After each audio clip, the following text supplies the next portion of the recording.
Oh, hello, friends. I have not put the window in yet. Hello, but they should still be able to hear you. Say hi. Oh, hi. Yes, they Hello. can Hello. still hear you. That's totally fine. 1 second Greetings, while I change salutations. something I really am known to quick. occasionally exist. We are currently a void.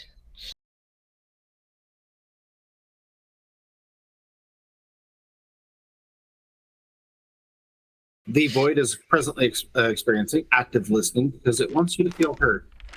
There we go. And of course, it messed up my camera again, so I'm just going to deal with the stained glass effect. Hello, friends. Welcome. Sorry, we have to pivot last second to an art stream so that your illustrious GM can A, beat some sense into his camera, and B, have a bit of a mental health night. It was a very rough day at work today, my friends, and I don't think I would It's be able always to give my all this evening. it's always rough when the DM has to be rendered in 16 bits, so we hope he gets a swift recovery. Indeed. So, what I'm going to do, we're going to have our And art that's why stream we before. have. We've got the Yeah, wonderful Gale, and wow, look at what it does to the colors when I move around. I feel like that guy in that trap psychedelic. from the prismatic room. But anyway, You're Alvin. that's me. These two wonderful folks are going to be doing some artwork and talking about some artwork, and maybe talking a little bit about the stream. And I am going to be here, but I'm going to be watching and sort of producing from the background today. So I will be off camera and off mic, unless I have something specifically intriguing or clever that I want to say. So You enjoy could the put it in stream. the chat like everyone else. I will be in chat. I will be in chat. So, hello, friends. If you have any requests for artwork, please do put it in chat. I think I can think of a few of Yes. my own. And I will turn it over to my wonderful players, Jeff, Gale. Go ahead and introduce yourselves in whatever order you want. Hi, I'm Gail. I'm going to be drawing tonight because my tablet is working. Huzzah. And Uh, yeah. yes, hello. I'm Jeff, one of the resident players here, and today I'm yelling at my iPad to work and live again because I had the audacity to use it earlier today. Audacity. Okay, let's see. I did see a request already in chat from Psychotherapy about possibly. Ooh, how about your characters as animals? We're talking just normal animals or D&D animals? Let's see. I think Charlotte. Maybe she's a bit harder. I think I know what Echo would be. No, am I drawing like full animals here, or like with animal ears and shit? Like, let's do animals, animal ears and shit.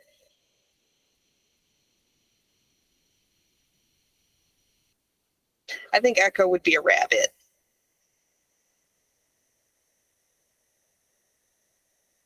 No, I see it. It scans it. That scans to me. It's maybe Fast, kicks, horny. Yeah. I didn't even think about that aspect, but yes.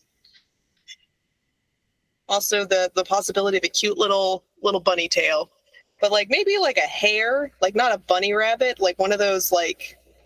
I don't know if y'all have ever lived out in more of the country area.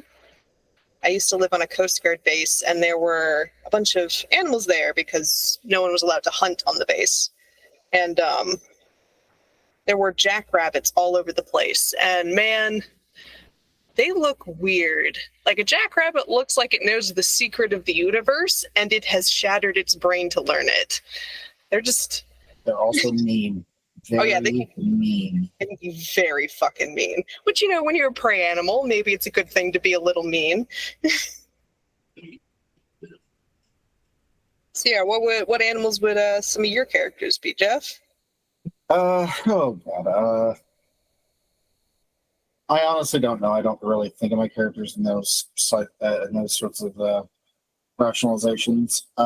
As I think about it, uh, Calder's I would say Calder's a bit of a cat. Calder's definitely a bit of a cat. He likes to sleep. He kind of hates everyone, and yet at the same time loves everyone and will be unto you. Craves attention, but only on his terms. Exactly.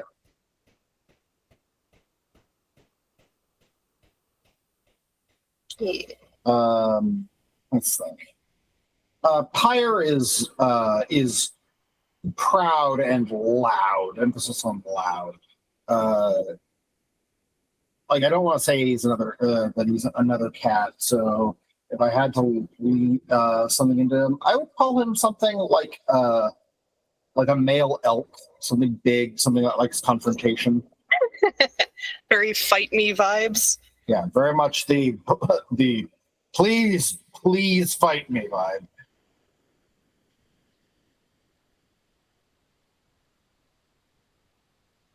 Yes, Calder is the cat who is turned away from you, but their ears are still like turned in your direction.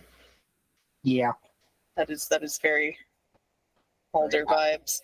very apt. I mean, Pyre can actually turn into animals, so Yeah, but it feels cheating to have him turn into a thing that represents him. he doesn't have a go-to animal that he always turns into. Weirdly, no. I decided that like he doesn't have a favorite form. He's always looking for something better. He doesn't think of the world and like he likes to fight because he likes to fight. He's not out to prove any sense of strength, of like supremacy. He believes in strength exists in all things. Like he's a living manifestation of like how Jeff would want to play a druid, which is to say that you don't judge a fish by its ability to climb. Take my totally atomically correct drawing of an elk deer. You're atomically correct, sure. Yep. It's got the same isotopes as I'm gonna say, like, half of the characters could be cats. Like, Laura's pretty much a cat. Hyacinth is a bit of a cat. Clarion's one of those cats. What are they? Like, ragdoll cats that just won't shut up and want your attention. And So the answer is everyone's cat, so no one's a cat. So, and now we just need to have a section of everybody as cats. yes. So with that in mind, now that cats are disqualified, Trying to think of what Charlotte would be. I'm thinking for Charlotte, like it would be too easy to say it that, and I honestly don't think it's that.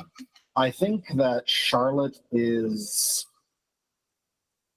like a thing that's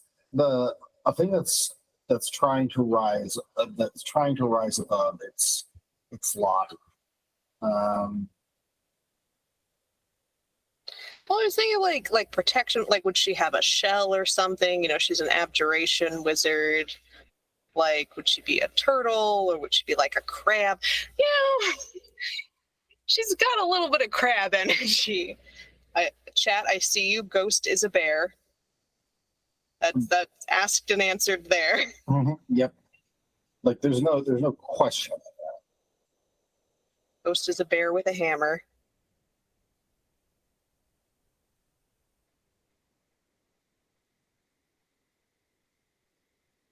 I guess I ended up just doing animals after I did Bunny Plant.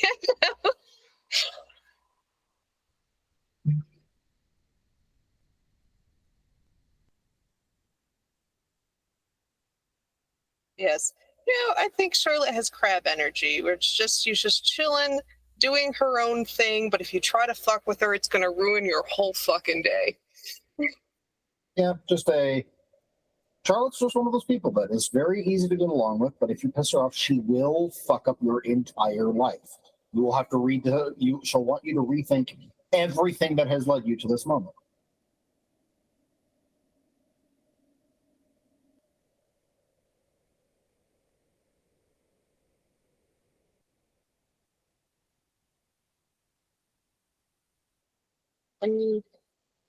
So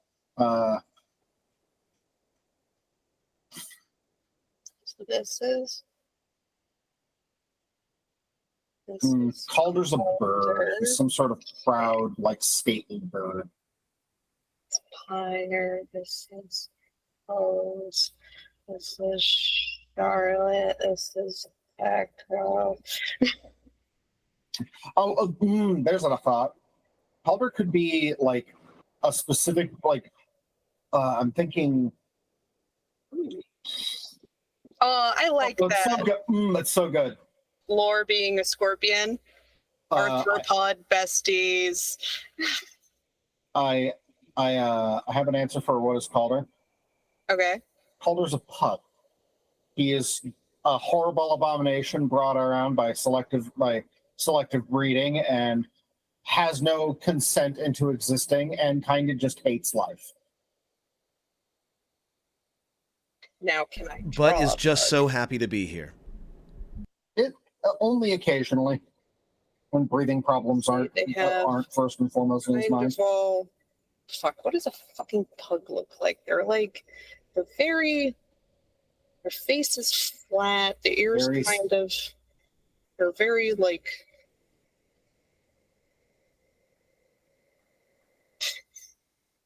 we find out that Kale doesn't know how to draw animals. Somehow, that's a pug. I'm saying. Somehow, like out of all of pop culture, somehow Yale has failed to absorb the information of what is a pug.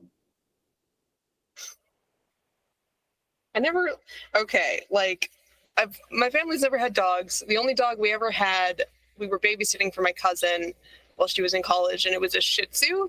So like, it was just a little puff of fur. So like, no, I don't know how to draw dogs. Let's see. Yeah, I agree. Hyacinth is a cat. Like very Puss in Boots energy from Hyacinth is what I say. I'm inclined to agree there.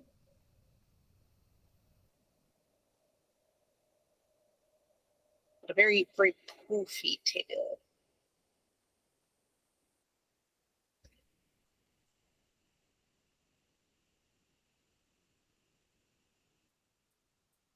Hyacinth. Or let's see, any of the other ones mentioned in chat? Maven is a mama bear. That's pretty good. Oh, that's real good. But I do like having Dell is a jackal. Struck on its own. Have like long faces. Not above eating infants. Yeah, that's not something. Very tall ears. Never mind, that's dingoes. They're similar, but no, like they're like the North African wild dogs are gorgeous. They're big and distinct. Even after all the times I have had to draw the best boy, fix automaton dog, do I know how to draw canines? Fuck no. Watch me struggle. Is that a horse leg or a dog leg? Fuck if I know. 6 of one, 3/4 of another. Here we go. There's like jackals have like. Oh, you do know what happens with. Here's one of my favorite jokes. Do you know what happens when you mix a horse with a dog? What? An end to all your funding and a visit to the ethics board. Fair. I don't know what do jackals have spots? There we go. That's Dell. Oh, cat with a knife, of course. Come on. I have that knife in there for Hyacinth. Don't worry about it.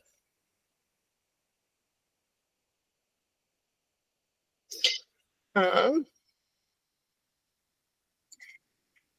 made the face too narrow. I don't know how to draw dogs. All right. Barnabas is a badger. Yes. Yes. Like the old, like the classic English badger with that specific coloration and everything.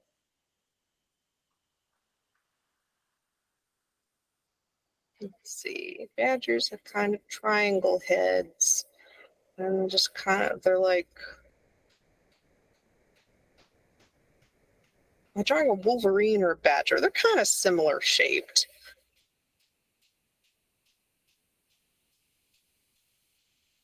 Right? Like they're kind of. Do they have tails? I would think they have tails, right? They're mustelids. They have tails. Am I looking at reference for any of this? Fuck no. This is a badger. Where's the fun in that? Badger. Actually, like I say that jokingly because frankly I quite like drawing from references.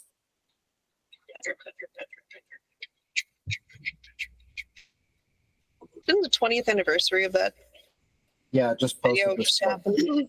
Yeah, they just posted the this 20-year anniversary thing from it. There we go. Badger. That's Barnabas. Barney.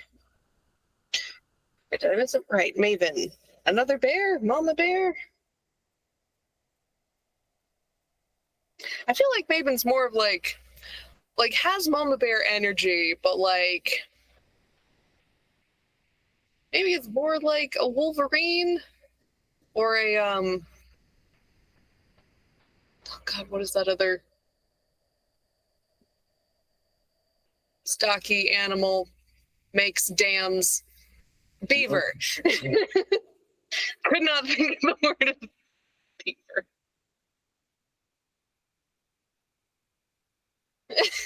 Sven is a pigeon.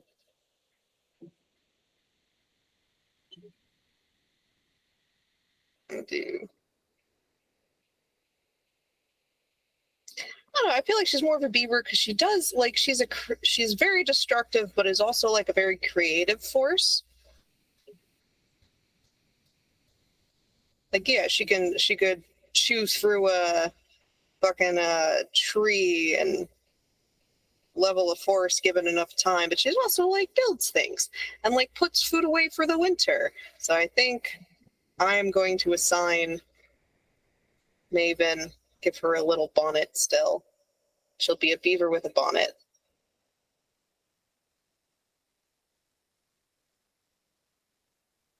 Isn't she so cute? And glasses.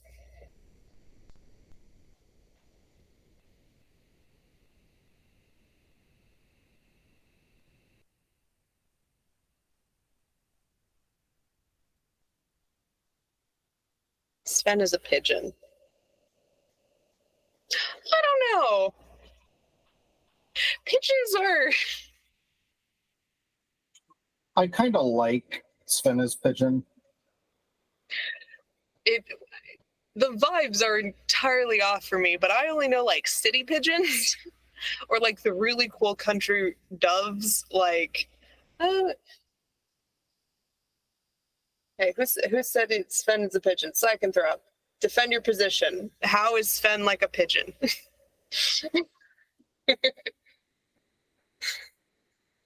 Like, I'll draw it.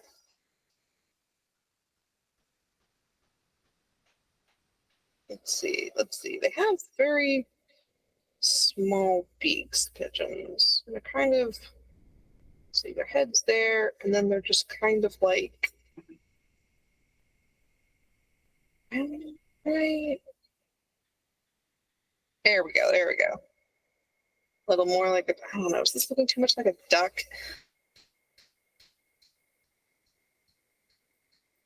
Keep a one leg.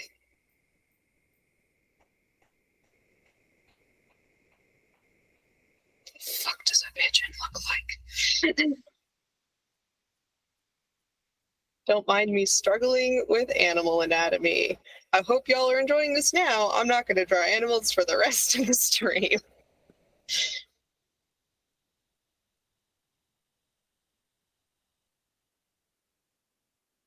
Peacock, flamingo. Man. Fuck this pigeon. Sven is a flamingo. I love flamingos. Flamingos are amazing extremophiles. They don't look like it. there's flamingos that live at like the highest alkaline lake in the world, and their legs freeze inside the water every night, and then like when they actually eat the little shrimp and bacteria out of the water, it's when the water is technically boiling. Like, flamingos are cool. They're so fucking weird.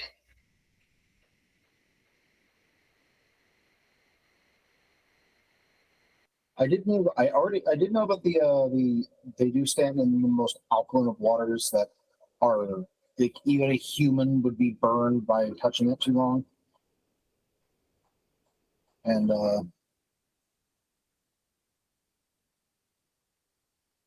And they're pink because of the things that they eat, like shrimp and bacteria and little other little isopods and bugs and stuff. it's the it is literally the same coloration of lobsters because they're eating. Eat little crustaceans, yeah. Somehow, oh, okay, yeah, he needs his lizard hat. You are right.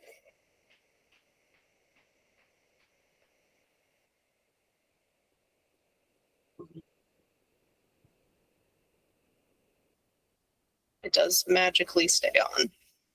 Okay, I think that's most of the characters as animals.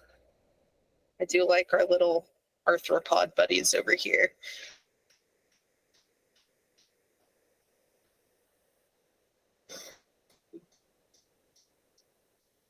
All right. So I'm done with that prompt. Let's see.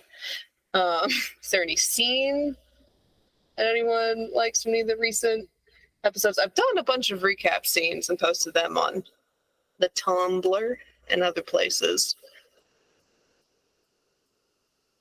Um,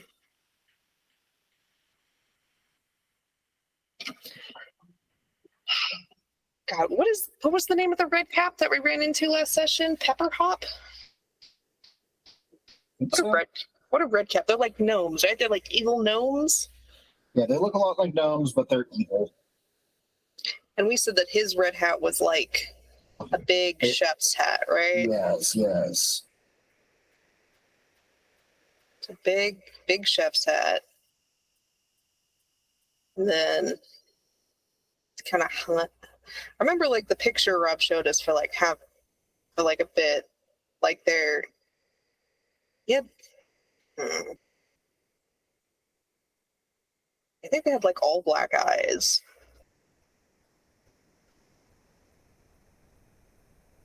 The bigger nose. They are The pointed ears. I think he had a big mouth.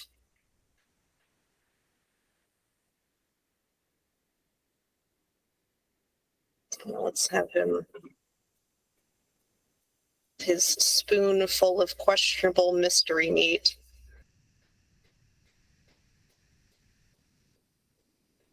He's offering to the party oh so graciously. Yes, I'm the ever-present RP role-playing mistake. It says mysterious meat on it. Don't eat it. Have a little chef's coat. My brother is a cook. I should know what a fucking chef coat looks like. I have like a little pocket here for all like your pens and thermometers and shit.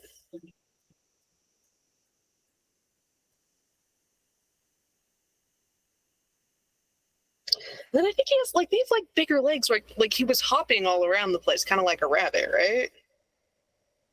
Is that because they have like big, weird rabbit legs, or is that just like a thing that they can like do? They can just sort of they're fey things, so they tend to like have very weird mobility. They use magic a lot. He's gonna be wearing an apron, so I don't have to worry about the crotch. Let's see, he was like standing on a stool for most of the time he was talking to us, right? Mm-hmm.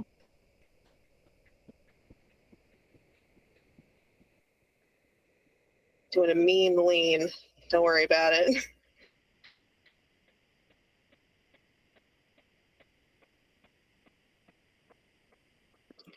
Let's see, we've got because they're called red caps. That's because they wear red hats, right? Really quick, I'm gonna let's say pull an yes. image. I'm gonna pull an image up of the red cap really fast for the stream. For comparison. Let me zoom in on that a little bit. There's your red cap.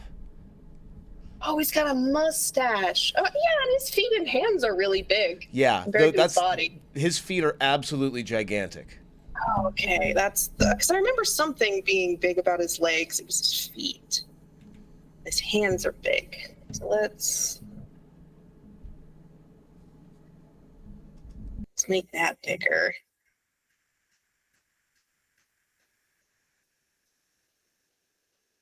Let's make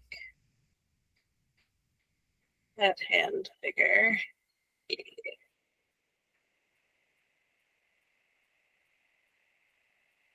His body is actually pretty small. Like his head is big, his hands and feet are big, but his body is pretty small. Like that seems to be the kind of gnomish proportions we're going with here.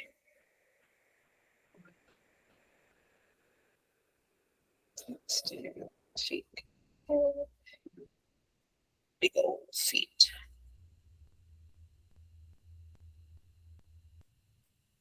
Okay, I'm still doing a crouch. Ew. Chef's jacket, his apron, some boots. Yeah. Yeah. Chef Pepperhop. Let me do a quick little. There we go. All right, he had a mustache. A little bit of a beard. There. Wouldn't you eat his cooking? Not Pepperhop. Pepperhop.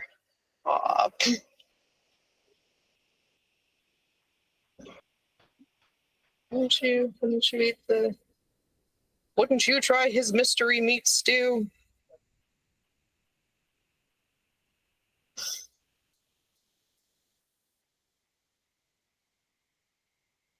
His hat should look soggy. Ugh. What does that even mean? Because of how red caps dye their hats. Okay, all right. Let's do a little like oh no, let me do the it's like dripping a little, like the dye hasn't quite set yet. Yes, let's say that. Yes.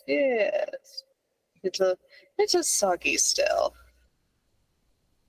I know you keep alluding to something about the lore, but like I know nothing about this creature D&D wise, so like I'm just gonna let it be a mystery. That is a choice you can make. It's fine. It's just normal dye. I'll say it's blood. Okay, like that's kind of what I figured. But blood doesn't stay red. Like that's why they kill things, so they have fresh dye. But it turns brown. Yes, it does. But then when you add more red on top of brown, it gets more brown. Is it like are their hats magic in that it retains the redness, or do they just do they wash it first before putting? It's implied it is implied that their magic is fueled by their brutality. So a bit. I should ask the chef these questions. Maybe it's a good thing that Charlotte couldn't see how red his hat was. I couldn't comment on it. Don't let it dry out. Even if it doesn't dry out, like even wet blood doesn't stay very red very long. Anyway, moving on from Chef Pepperhop and the questionable lore of D&D creatures. Like that's like not even straight D&D. That's like it's a translation of like real Earth mythology and stuff. Oh, okay. Like brownies. Brownies are from Celtic lore. I wonder what red caps? Well, they look like gnomes, so Scandinavian's a solid bet. That's fair. Although gnomes, I don't think trolls are Scandinavian. I don't know if gnomes are. But I don't know very much. I haven't studied mythology too much, more than casually. King Denbar. He's just a big skeleton. You guys are gonna. I already said I couldn't do animal anatomy well. Now you want me to do a fucking skeleton? Okay. Uh, King Denbar. I'm gonna bang this out real fucking quick. Watch me go. Okay. Here's. This is gonna be everything I remember from my I did actually take college courses about anatomy as far as drawing wise goes. Okay, let's see. That's the bottom jaw. Here's a general skull. Eye holes, jawbone. Then we've got the spine. The spine does a little curvy curve. And it's a bunch of different bones. And let's see, here's your collarbone, here's your sternum, and your ribs go around. And there's a few ribs that don't connect to the sternum.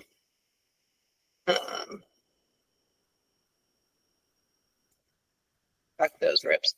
There's a few ribs that don't connect to the sternum. Right? Yes.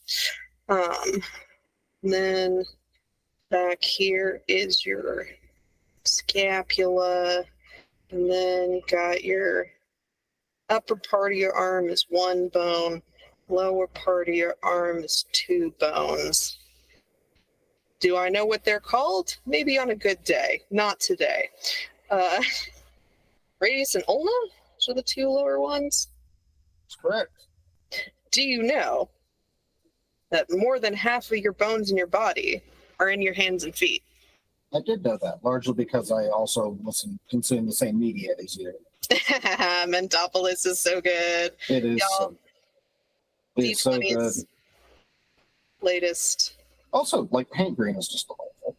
Yeah. Or maybe I'll draw the hands in a bit when he's holding it. What weapon did he have? Did he have like an axe? Big ass axe. Big ass axe. Let's see. We had kind of like a floating crown above him. Don't mention the crown, we found out. All right. Then your hip bone's connected to it is your pelvis. And it looks kind of like a butterfly. Why? Who's to say? Humans like drawing connections between things. Then it's also like your fucking sacrum back there and stuff. Okay. The great trochanter is a part of your hip ball socket thing. Just remember going through flashcards and being like, the great trochanter is a hell of a label to put on a part of a body. Again, like your arms, your legs are one big thing up top and two at the lower section. And feet. Said he was wearing clothes, right? Fuck, I didn't have to draw all this. He was wearing like ragged, kind of like clothing that hung off of him, I think. A tunic that's seen better days. Trying to remember the description of him.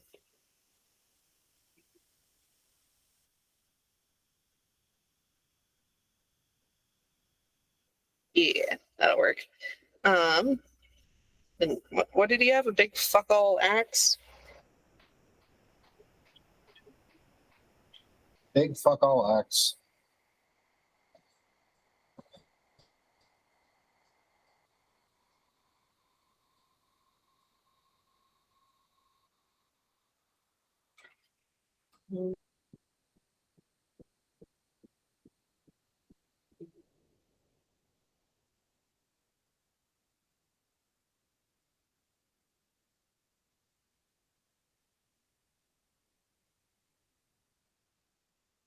One of these. Big fuck all axe. Yeah. All right, here's your boy, King Denbar. Don't mention the crown.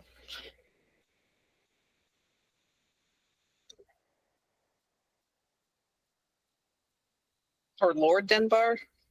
Yeah. Don't call him a king. Fuck, I did it.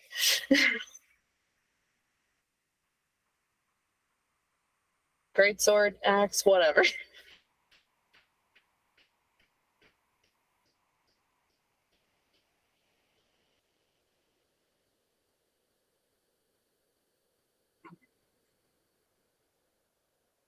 I don't know Undertale. I apologize to whoever mentioned it in the comments. I'm not a gamer. You're a nerd, but not a gamer. The last video game I played to completion was Animal Crossing, and before that was Puzzle Quest 2. As much as you can complete Animal Crossing. I got the end credits. That counts as completion, right? That is by some definitions. Speedrunners, for instance. Cool. So there's Lord Denbar.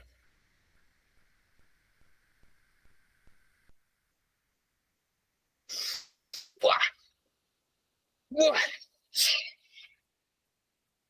I did see way at the start of this stream, someone mentioned Kevin and Kretha. And I love thinking about height differences, even if it's not a ship, even if it's just like a friendship or an acquaintance, just like party makeup, because Kretha's like 3 feet tall. You mean an acquaintance ship? Yeah. Or like party members, or I don't know. I love, like, acquaintanceship is like a weird guilty pleasure of mine of like, these two characters would be great friends. Like, don't need them to be a couple. That's been done to death. But I think these two characters would get along. but don't get me wrong, I love the ship, but I also just like dynamics. Yeah, that's really what I'm concerned with. So if this is 3 feet tall, what, Kevin's like a little bit taller than average for a human? If that's 3 feet. Copy that. Move it up. Okay. This is 3 feet. This would be 6 feet. I think made him like 6'6". It's been a while. That's tall. That's like taller than Calder tall. Because Calder's like just shy of 6 feet, right? Not counting the horns. Yeah. Okay, so if Kevin is 6'6",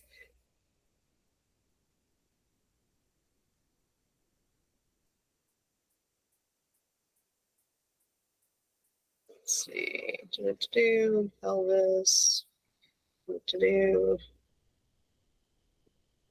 legs, feet, roughly. I do tend to go a bit anime with my proportions, just because that's what I grew up drawing. I have done from life drawing. That's where I did all that anatomy in college courses, but it's been a while since I did life drawing. Yeah, same. I haven't done a lot of life drawing. I did a lot of life drawing while I was in Arizona, and right now a lot of those memories have very, very mixed emotions. So hard for me to access them. Yeah. So that's the height difference we're looking at here between Kretha and Kevin. Her eye line is like below his crotch. It's at thigh level. Like she. Largely because she's like very, very. She's also like fairly meek, so she finds it a hard time complaining about literally anything. So. I did not hear what you said there. Can you speak more into your mic? No, no. I was just like, like she would complain about being at that height, largely because she's extremely socially non-aggressive, so she would not want to complain because it would upset someone. Oh yeah, no. If she felt intimidated by it, I think that would be pretty obvious. She's not good at hiding her fluster. Yeah. But this is maybe some future time when Kreetha's more confident in herself and her place at the forge, and maybe we've saved the world from crazy druids, and she has time to think about dating. Mhm. Unlike Echo, who never not thinks about dating, even as the world is ending. Really wish she would stop, but doesn't. Can't stop, won't stop.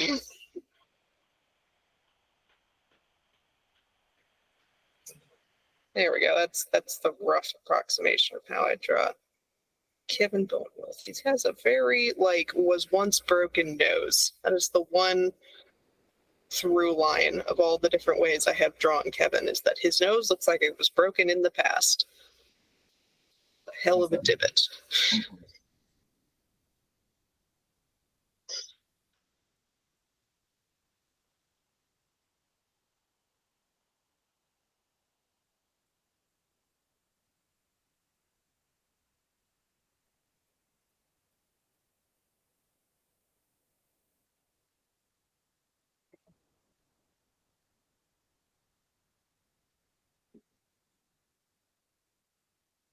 She's just on a few boxes.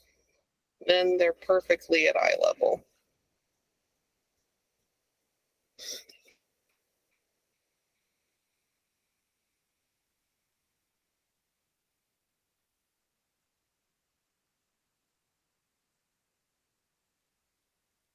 Yay! Okay, so there's Kreetha and Kevin.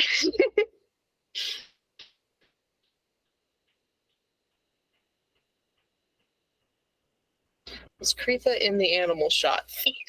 Was she? Well, okay. Here, I'll go back real fucking quick. Nope. Here's Kreetha. I know this answer.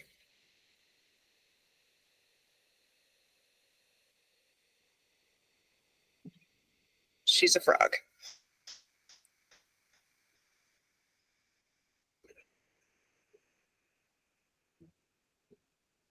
There, ta-da. There's Kreetha with everybody.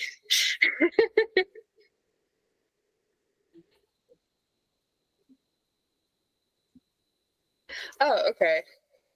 Red cap is Scottish English border folklore. Cool. Thank you, One Silver Key.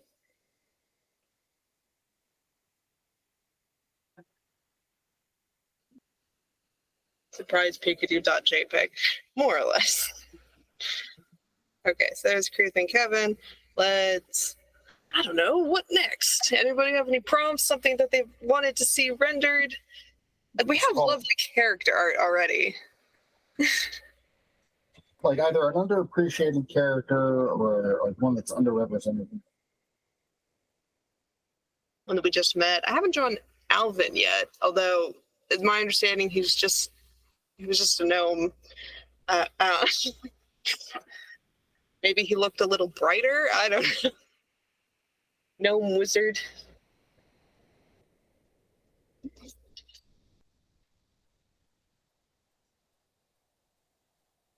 Here's a gnome wizard for you.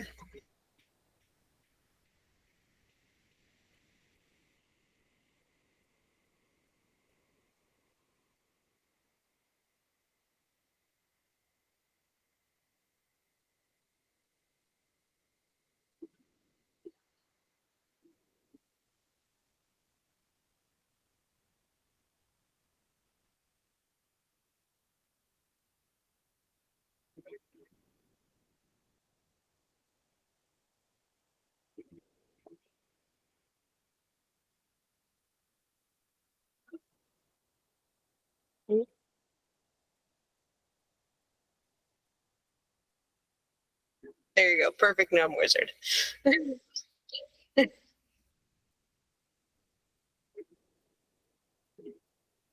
Calder's mom.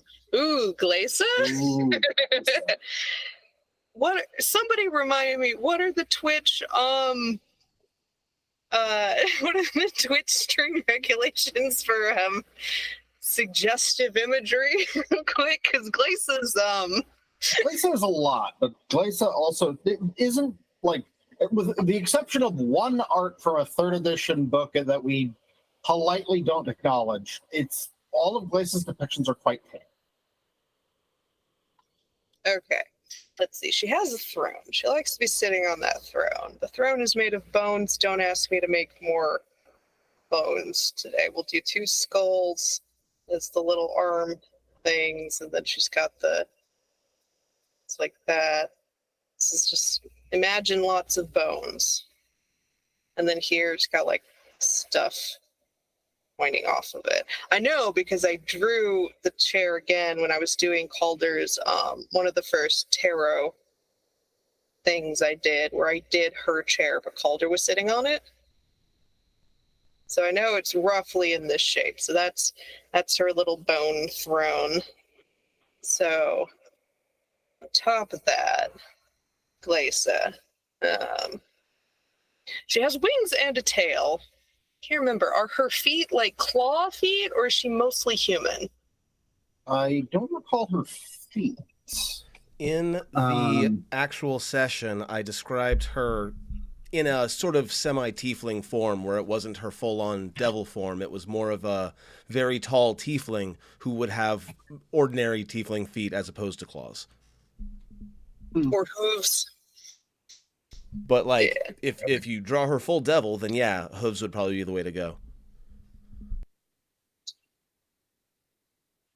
Let me find. In a lot of her art, in other materials, not you. Says I'm looking at the various art. Her feet are either deliberately hidden, and it's very obvious. Don't want them feet pics out there. Gotcha. Yeah. It's kind of clear that they don't know what to do with her feet. Like there's a couple of like devil women-ish like images that are not well defined, because like they usually just show her in a skirt, and frankly there's your answer.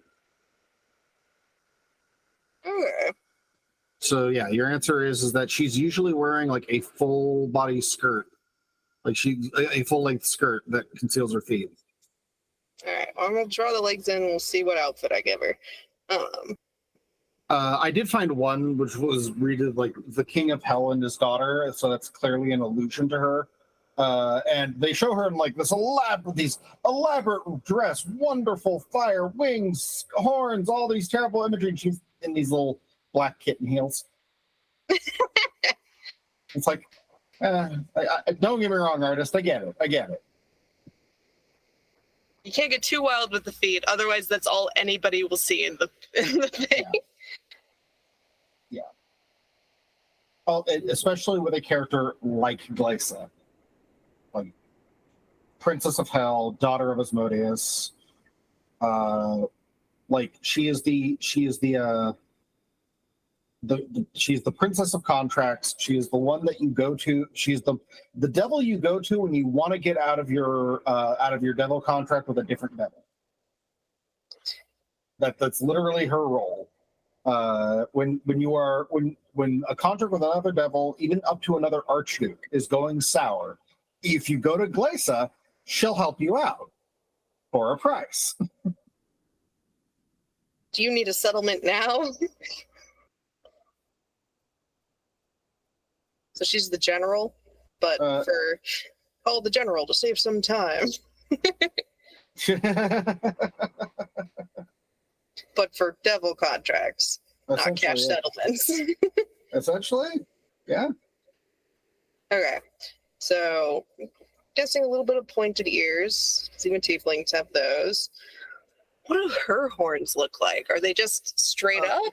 Or do they like rams? They're depicted in a couple of ways. The one with the art with the throne, they're just teeny tiny horns barely jutting out of her head. And that appears to be the common motif across her official artwork. Is she has these like cute little black horns that are maybe like 2 inches long. So she's not too horny. Gotcha. No. certainly not as horny as her dad. I'm guessing long hair, maybe. Typically, yes. Her art generally shows her with red hair. That is usually it's doing the like I don't know how this is flowing in what is clearly like a still room, but okay. Oh come on, she's got to magic out that Yeah. uh Her hair seems to be maybe like she's born with it. Maybe it's Maybelline. Kind of commercial hair wafting. Maybelline does sound like a layer of hell. So, oh my God, the events of Maybelline. We will never see them again. Okay, I feel like all of this needs to be a little bit more of the canvas. There we go.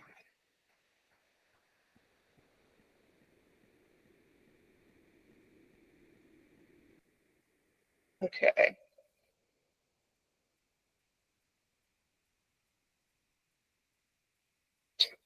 I think there's like a little tiny petitioner here who's like, I want out of my contract. I didn't read the fine print. Help me, Glaisa. And she's like, all right.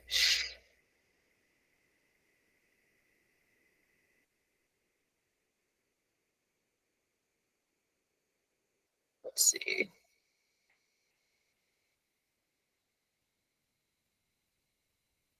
Special Beach. I mean, the ones I've seen of her, she's wearing next to nothing. So I don't know about clothing to put her in. I usually like the art I have been looking at for her. There's the next to nothing images, which I just quietly bypass because that's boring. I don't know. I like. I do not mind. I do not mind it at all when women are wearing something that's clearly elaborate because it is, pretty. Took effort. Let's give her a bit of a dress.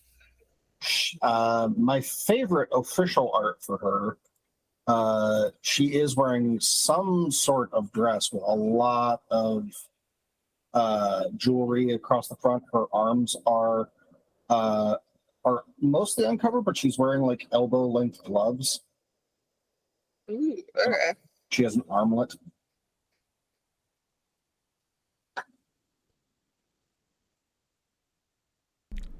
Right, she has wings. Fuck. Okay. M requests a Jessica Rabbit style dress. I don't know how well that's going to translate to the sitting down pose, but I'll try. She's got wings. Let's do some wings. She's got some pretty big wings. Like, her wings look like they might almost be big enough to actually lift her without magic, as far as I remember.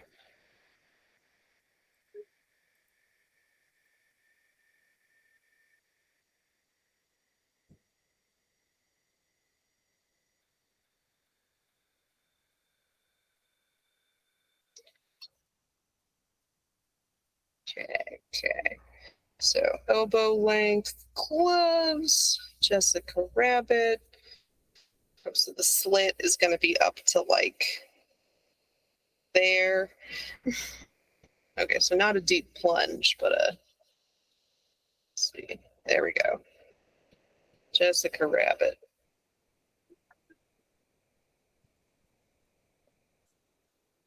It's the heart shaped at the top. Kind of a cut.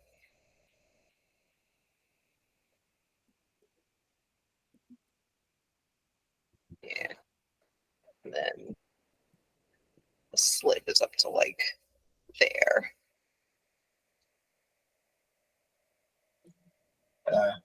Yeah, Glace's character design personality wise does like a fall very much in the is a lot of it is deliberately left vague because they are trying to keep DM options open.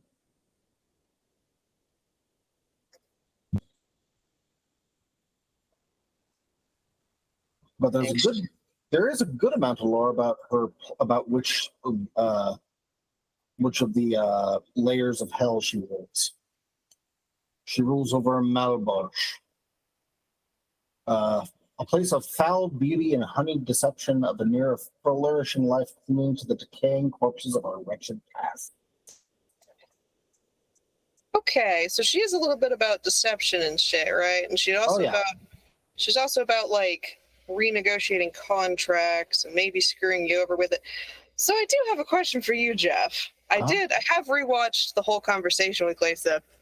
I do have to say, it's a hell of a character choice to not roll insight once when talking to a devil. Jeff doesn't generally ask for insight checks. I don't think to. Fair, but I just like I've rewatched it recently, and I'm just like, damn, he didn't insight check her once. Yeah. Bold. The answer is she telling me the truth? Of course, fucking not. I don't need her to. I don't need to trust her. I don't need any of that. That's fair. But I also like how Calder has said in character, like, she has no reason to lie about this. It's like, are you sure? Did you insight check her? Wait, no, okay. Like, does she have reason to lie about this? I mean, yeah, but what would the purpose be? I don't know. It's the question is always... Maybe devils just like lying, especially if they're a devil of a realm of deceit. That is... Oh, well, then there's no point to any level of discussion with anyone because you can't trust them. Of course, that's true. Of course, you can't trust devils. But devils know their reputation. They don't lie, because if they only always lie, they never get contracts made. It's in their best interest to tell the truth. I like the decision, and I like how it's played out, and I like how it does leave it open too for us to find out how much she was being truthful about versus how much she was just being like, I'm telling you a vague story and parts of it are true, but not all of it. And yeah, like it's like coppery. Like, honestly, the part of it that gets to Calder the most isn't even the lies. He expected the lies. It's the timing that offends him. Mm-hmm. It's that, there's where I'm being played. Okay. Yeah, you had the whole rest of my life to contact me about this, and you waited till now. And why? Because you knew I'd be desperate enough to say yes to whatever your conditions are, and because the person who would have actually have told me stuff was finally going to appear. Yeah. So Glaisa, I think Glaisa's a great NPC background character. I'm liking, the wrench she has thrown into things, while at the same time giving a little bit of closure. Like, that question Calder's had his whole life of who is my mother, or rather, what devil is in my bloodline that I look like this? Kind of a take on things.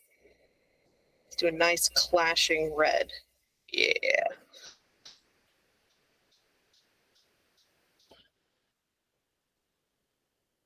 And so, like, now he has a name. Now he knows, and he's spoken to her and, like, gotten a little bit of an insight about what she's all about. And he's not even that angry about everything, at least not toward her, because everything he knows about devils and kind of semi-confirmed from that entire conversation was that a devil is a slave to its nature. It can't not be what it is. However, all the revelation specifically that Calder was manufactured on purpose, and that his upbringing was a deliberate choice, not just vague incompetence manifesting. This was set in motion on purpose. This was set in motion on purpose, so that means literally everything terrible that happened to me was in fact the point. Now burn it all down. Now about burning this fucker to the ground. Right? Does Calder even want to save the world anymore? No, I want to save the world. I don't care. That hasn't changed. But no, I have listened. This is just having listened to, taken in all the information, looks at his father's actions and goes, "No, you don't get to be a king anymore. I'm going to take that away from you." You don't get to keep these toys. Yeah, you don't get to have the toys. I don't care. You have proven beyond the shadow of a doubt you are not going to treat them well. And like he'll like I'm sure he's going like because it's Rob. I'm sure it's going to be some sort of like, aha, well, I've already gotten all I want. I've gotten you, haha. All of your successes become mine. It's like that's really not how this works. And then I burn his house to the ground. Also, oh yeah, we do have 4 scrolls of legend lore somewhere. We could pop one for her. Like, yeah, we do have those that we haven't touched. That's a good point, chat. Specifically the DM in chat.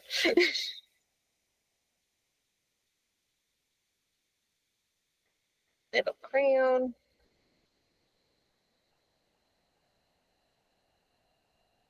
Let's go ahead and fill in her bone throne.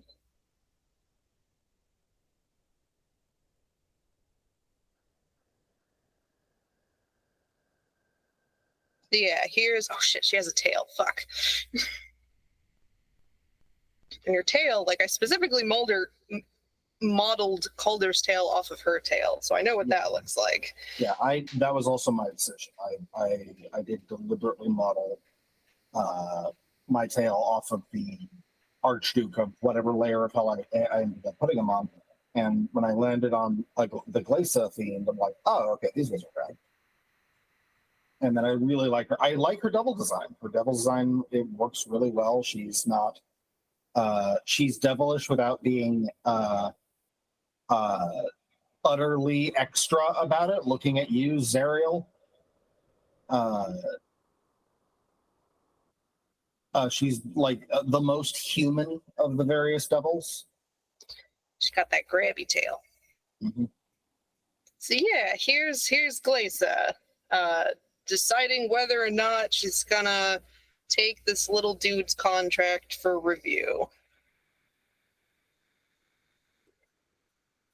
Oh wait, Jessica Rabbit. The fact that there's another part of this which I'm not anticipating Rob playing with this at all, but it could be a fun like loop to pull in.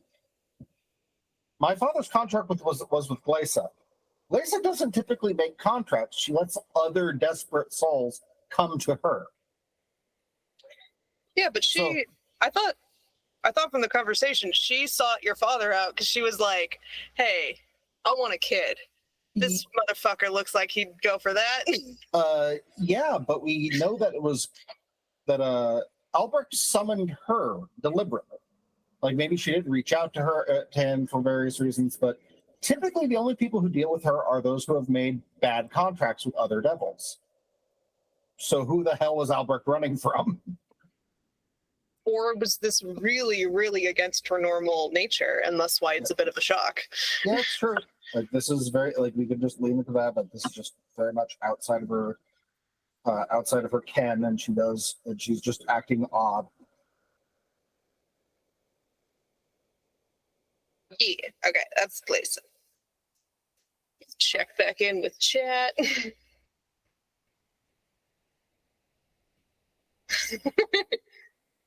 Warforged artificer doing mechanical medicine on another Warforged.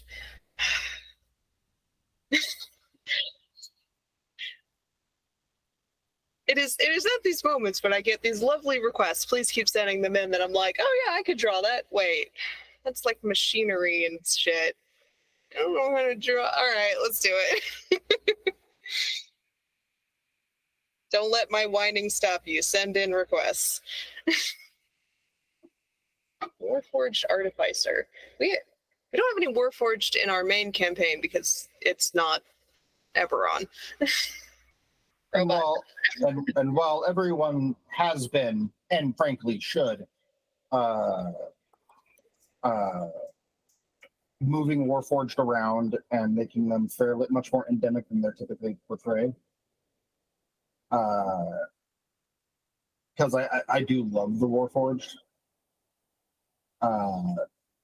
I because frankly that's a wonderful design space, but the yeah, per default, Faerun does not have Warforged. But then again, it took them years for them to when they learned of when tieflings started existing, they bent over backwards to accommodate tieflings as quickly as possible. So I wasn't playing D&D back then, so I wouldn't know. well, there was an era when tieflings didn't exist, and it just wasn't the thing. Neither did the ASMR Dragonborn weren't really a thing either. Right, because the very first, your race and your class weren't, as separate, you can match them as much today. Like, elf and dwarf were just, if you were an elf, you fought with bows. If you were a dwarf, you did axes and hammers. In the very beginning, it wasn't like you could do a dwarf wizard or an elf cleric. You were kind of locked in. Elf and dwarf were just... Yeah, preferred classes were a thing, and you could take classes outside of the preference, but it was a lot. But why would you? Or this was also when they were doing terrible decisions like gatekeeping XP, all extra shit was behind XP barriers constantly. There was the permanency spell where you could turn any effect with an effect that lasts longer than a minute permanent by spending a fuck ton of XP. It was just you had to spend XP to make a thing last longer than a round. Wild. It was a bad time. Well, knowing where it came from game design wise, I can see why lots of choices happened. Going from dictating whole armies to just following certain characters, rather than the war games that came before. This was very much more character driven, more individual. You're following a hero, not the armies of a nation. But I'm very glad D&D is now more what it is today. Mm-hmm. I think it is for the better.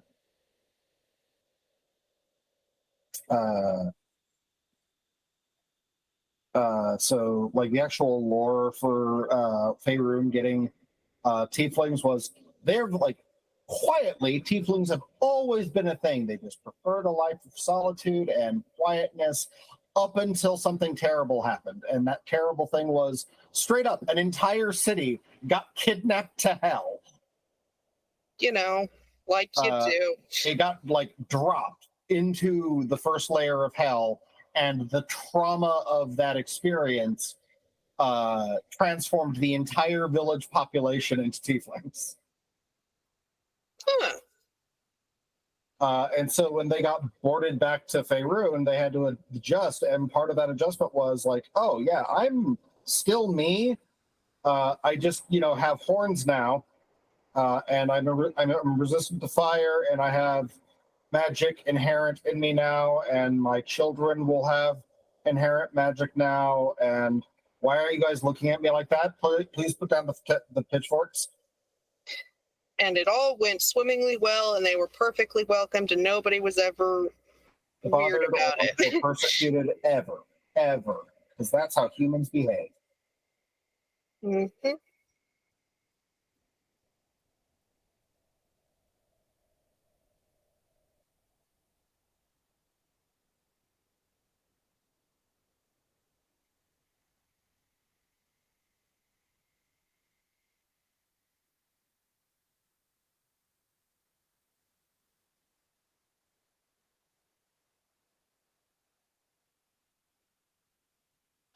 This is Warforged surgery.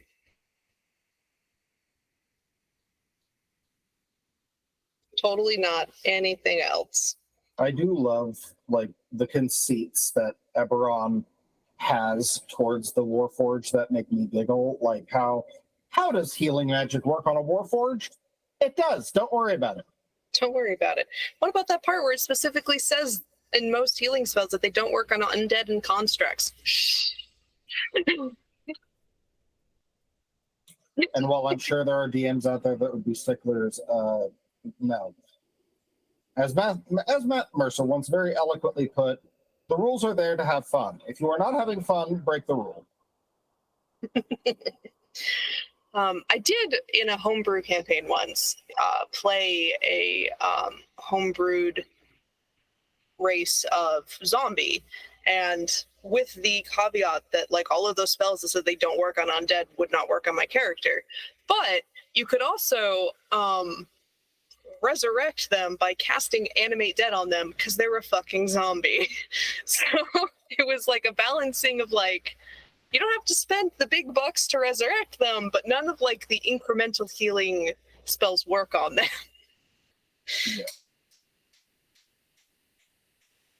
Yeah, I would do it. And that was fun to play in the space of. I miss my zombie Steve. That's a good name for a zombie. It was the name that was in the gloves that they put on after they got animated the first time. So they went by Steve. Yeah, that works. I've heard dumber naming reasons for various things. So Yeah. So there's Warforged Operation.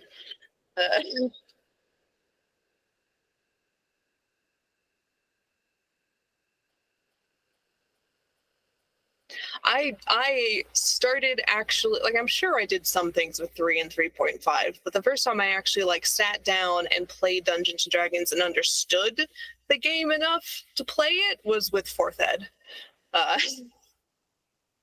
which, for all of its faults, 4th Ed was pretty easy to pick up. 4th Ed, I think, unfairly gets a bad rap. I don't think it's a bad system per se. I do think that it was, like, to use the expression, it was a bridge too far. It was very different in a hobby that does not like change. Yeah, well, it was more of a return to form of being very about just the grind of combat and about going through a dungeon room to room, about doing a tournament, about, you know, grinding through this many enemies and then going on to the next one. And it didn't really give you a lot for the role play aspects, but, you know, they were course correcting to one end and then they course corrected back. And I personally really like 5e. I think 5e is the reason I actually like stuck with the game and have done my own campaigns and played in a lot of games. And yeah, it is a wonderful middle ground because it strikes that balance of being just easy enough to use and just complex enough to feel like rewarded from mixing and matching and making the bits fit all together.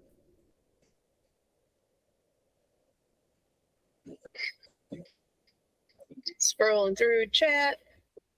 Does anybody else have requests? What time is it? 7:20ish? Ooh.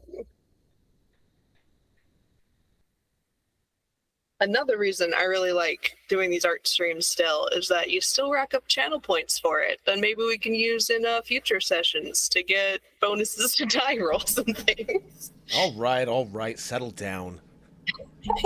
For all I'm of those, not above gaming the system. well, to be fair, I am above gaming the system because I don't roll dice for Calder. Calder is part of my general rule of character design for a game because Jeff is very aware that he has terrible dice luck. Holy shit, it's bad. Like, I have played sessions where I will roll the dice 30 to 40 times and will not roll in double digits. It is misery, and I am fully aware of it. So my simple solution to that is I will play a character that never rolls the dice. Instead, I make the DM roll the dice constantly. The most that I will roll is damage.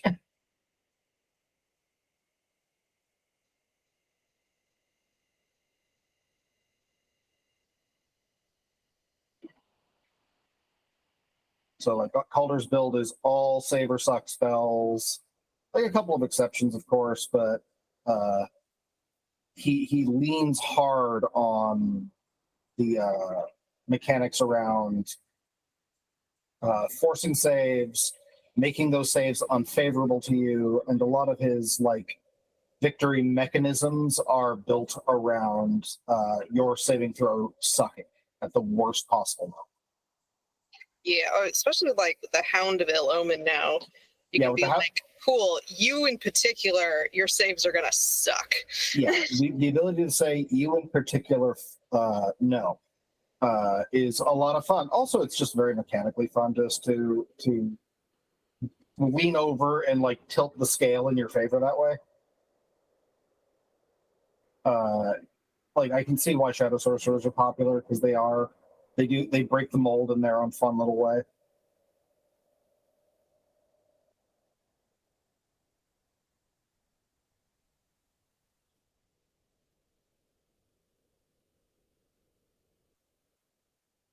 I just like, I just wish sorcerers got more. Like they get some good stuff, but all of the good sorcery, all the good magic updates that occur either are giving stuff to whole hawk new classes, Artificer, or are just adding to the ever growing arsenal that is the wizard list.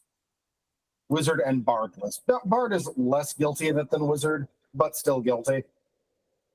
Yeah, well, and they 5e bards at least have built-in ways to go, cool, I'm gonna steal this cool thing this class is doing, and now I do it. Yeah.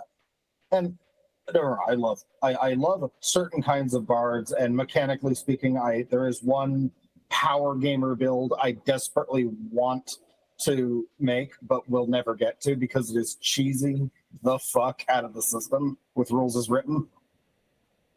There's the College of Swords bard has a fun thing where they can enhance any attack that does piercing damage, and they pierce one person and then they pierce everyone in a of their choice within 5 feet of them. So it's very much I stab you and now I stab everyone in my immediate surroundings. It's cool, right? In fucking Ravenloft, they give us the race for the dump here. Okay. The dump here have a bite attack. Does it do piercing? That does piercing damage. And more than that, they can either give themselves an amount of temporary HP or a bonus to their next ability check equal to the amount of damage they deal. All right. So, like, these things by themselves are perfectly fine. Combined are absurd. And the system works, rules as written, because there's nothing in either set or rules clarification that would stop these things from interacting, aside from the common sense of I am biting everyone in a 5-foot radius. Ow. But frankly, I think that's feature, not bug. I think that'd be hilarious. I unhinge my jaw like a snake. Or I guess very quick like a cobra, just do bam, bam, bam, bam, bam, bam. While spinning. Like basically playing a Power Rangers villain somehow. Yeah, there are some dumb bards I would want to build. I love the College of Swords. I love the College of War. I think that bards have a fun design space, far more interesting than wizards. Like I know, yeah, are wizards the most powerful class in the long run? Yes. Are they the worst class in the long run for it? Also, yes. I'm a fan of wizards, but I do think that like it's a lot more interesting when you put limiters or like thematic restrictions on your wizard, so that you're not just looking at all of the options forever for always. I agree wholeheartedly. I think that wizards suffer from their from a very real problem that all classes, especially that D&D, ultimately suffer from one degree or another, and this includes the sorcerer and the bard and every class.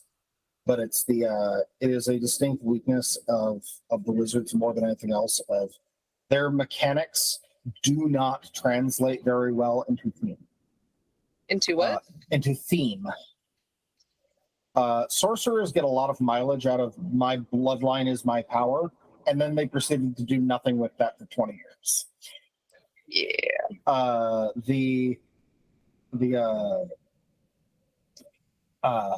Wizards like my power is my intellect. Okay, you're literally just 13 different flavors of nerd. But you know, in a nerd game, which is again, it's fine. But I think that wizards have a much more interesting design space in multi-classing because of their neat intellect themes leaning into other classes. I love unusual cross classes because I think like wizard barbarian is hilarious. I love wizard barbarian. I have made multiple wizard barbarians in 5e. They work frighteningly well together. Yeah, it's so fun to watch. I had a necromancer wizard who was also a barbarian who basically just treated rage as another spell. You know, because you can't concentrate. Rage. Yeah, because you can't concentrate on other spells while you are raging, and you can't cast spells while you're raging. So it would be a do distance shit, control her undead minions, and then if the thing got up into melee, she's like, "You've made a mistake," and rage. I'm running another game where one of the players in my wonderful little game is a wizard barbarian cross class, and he calls himself the muscle wizard. The muscle wizard. Ah, yes. And my study of wizard was in wizard school was muscles.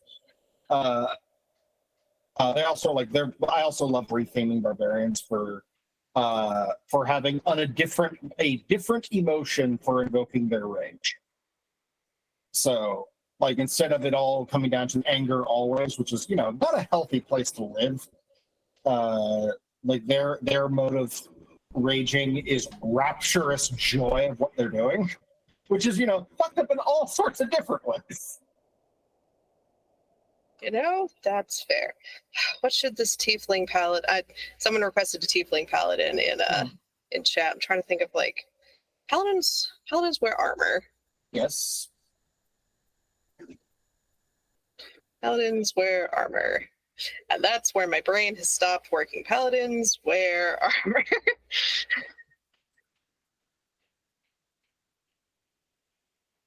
Yeah, action surge on a caster is wild, man.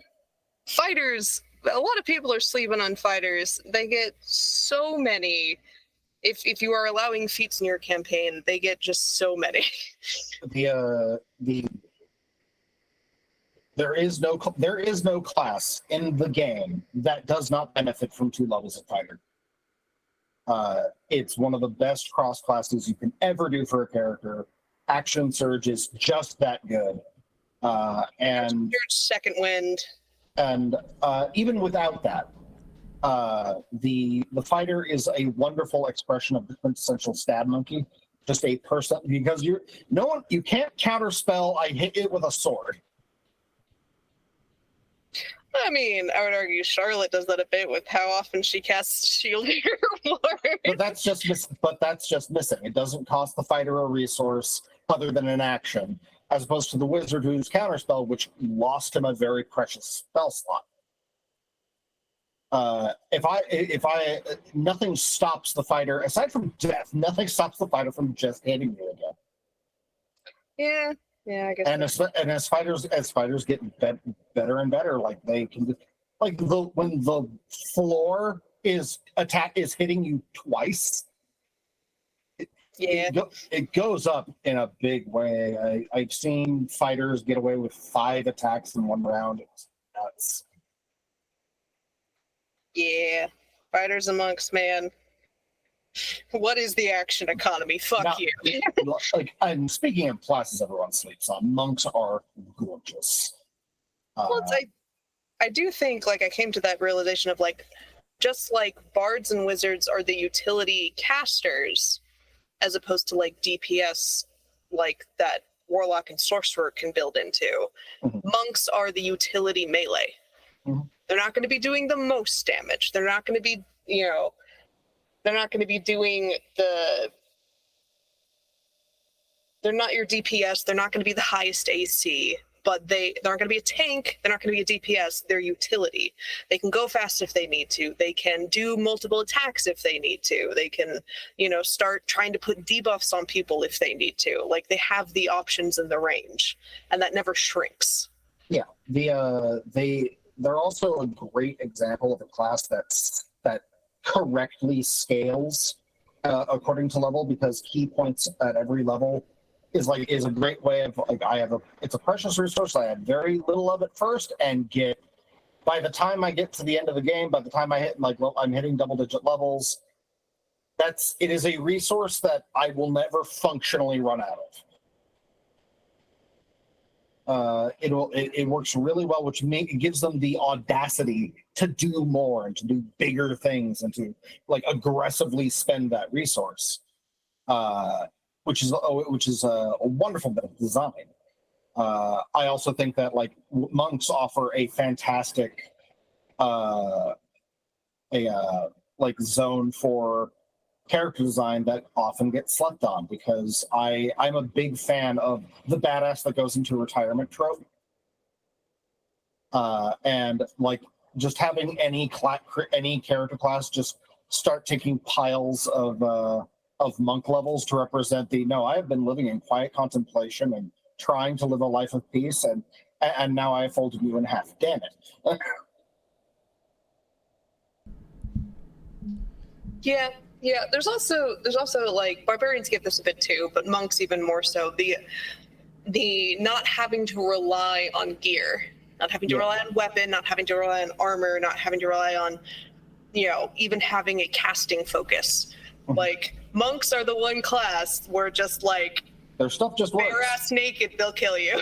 In 3rd edition, there was a book called the Book of the Tome of Pure Good. And in it, there was a vow of poverty that you could take that would just mean that you could never have more than 1 gold piece worth of money on your person. But also, you just gain natural abilities that are equivalent to magical items as you go. So it fit together with monk perfectly.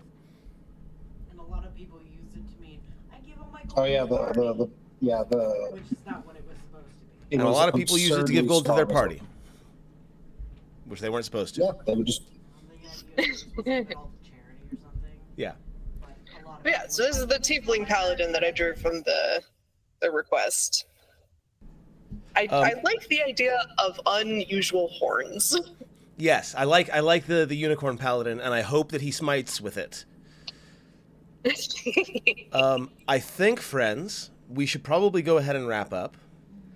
This has been super duper fun. Yeah. But I want to go and do other stuff. And also, this is amazing artwork. I want to see the animals one more time. Going back through. I loved the gnome. Size comparisons. I loved using the Baldur's Gate 3 method of stacking crates to get up high enough. Yep. And there's all the animals again. The ghost bear is perfect. Can you zoom in on the ghost bear's face?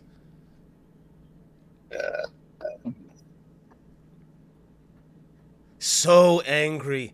So angry. But still smiling. Still smiling, but so angry.